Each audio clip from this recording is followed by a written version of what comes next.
సూషో చూడకనో కాలు తలుగుతే ఏంది సంగతి? ఆ ఎల్లున్న పనులన్నీ పక్కకు పెట్టి కాలుతో తన్నినోని సంగతి చెప్పేంత వరకు ఇంటికి పోవుడే కాదు కదా, పచ్చి మంచినీళ్ళు సుధా ముట్టుకోరు కొందరు. పెద్ద లొల్లి పంచాయతీ పెట్టుకొని మరి సంగతి చూస్తారు కదా. మరి ఇక్కడేంది ఉల్లా ఒకసారి తన్ను ప్లీజ్, ఒకసారి తన్ను ప్లీజ్, ఒకసారి తన్ను అనుకుంటా ఎమ్మటి మరి తన్నించుకుంటుర్రు రబ్బా ఈ ఊరోళ్ళు. మరి ఏందో సంగతి చూసేద్దాం పారి మనం సుతా.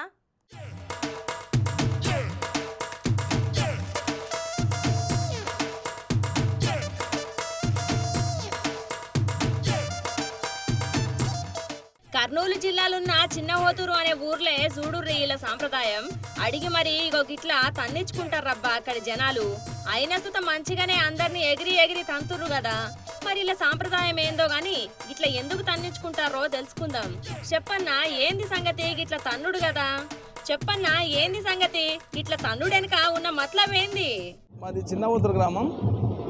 మా గ్రామంలో 5 రోజుల పండుగ జాతర జరుగుతుంది. 4 రోజులు ఉత్సవం జరుగుతుంది. 5వ రోజు 5 కలశాల జాతర బ్రహ్మాండంగా జరుగుతుంది. తర్వాత 2వ రోజు సాంస్కృతిక కార్యక్రమాలు, నందికోలు సేవ ఇలాంటి కార్యక్రమాలన్నీ నిర్వహిస్తారు. 3వ రోజు పార్వతీ పరమేశ్వర కళ్యాణం చాలా అద్భుతంగా చేస్తారు. మామూలు మన ఇళ్ళలో పెళ్లి చేసినట్లు చేసి ఆ స్వామి అమ్మవారికి చదివింపులు రాస్తారు. అన్నీ బాగుంటుంది. అమ్మవారు అలిగిపోవడం కానీ, తర్వాత అమ్మవారిని బుజ్జగించి పిలుచుకు వచ్చేటప్పుడు వాళ్ళ బంధువుల తరపు నుంచి గొడవ పడినట్లు ఆ కుడాలతో కొట్లాడుతూ ఆ అమ్మవారిని బుజ్జగించి పిలుచుకొని వస్తారు. తర్వాత అమ్మ పెళ్లిలోన అమ్మవారికి వాళ్ళకి మర్యాద సరిగ్గా చేయలేదని వీరభద్రుడు కోపదుక్తుడై అక్కడ వచ్చినటువంటి పెళ్లి కొడుకు తరపు బంధువుల్ని కాలుతో తనడము, ఇది చాలా బాగా జరుగుతుంది అద్భుతంగా. అలా తన్నించుకోవడానికి చాలామంది ఎగబడతారు. స్వామి అలా కార్యక్రమాన్ని బ్రహ్మాండంగా నిర్వహిస్తారు. పార్వతీ పరమేశ్వర కళ్యాణం కోపదుక్తుడయ్యి పెళ్ళిలో సరిగా మర్యాదలు చేయలేదంటే అనేది వీరభద్రదేవుడు వాళ్ళు ఉంటాడు. ఇక్కడ శివయోగి సిద్ధరామేశ్వర స్వామి మా ఊళ్ళో కొలువై ఉన్నాడు. ఆయన అదే ఉత్సవాలన్నీ జరిగేది. ఆయన మా ఊరికి చాలా పెద్ద నడుచుకుంటారు. చాలా భక్తులంతా చాలా భక్తిభావంతో నడుచుకుంటారు. ఆయన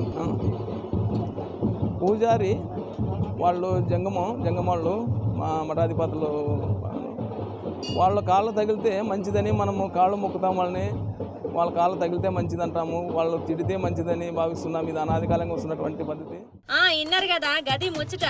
గట్లా వీరభద్రుడు పూనిన వాళ్ళతోని తన్నించుకుంటే మంచి జరుగుతుందని అక్కడి వాళ్ళ నమ్మకం అటనుల్లా. మరి వాళ్ళ నమ్మకాన్ని మనము కాదనుడు ఎందుకు గాని మొత్తానికి ఎరైటీ ఉన్నది పోర్రి ఆనవాయితీ. అయితే అందుకే అంటారు కదా ఊరికో దేవుడు మనిషికో తంతు అని. సంప్రదాయం పూర్వం నుంచి వస్తుంది. ఇది ఇప్పుడుది కాదు, ఇది కొత్తది కాదు. ఇది సంప్రదాయం ప్రకారంగా వస్తుంది. ఇది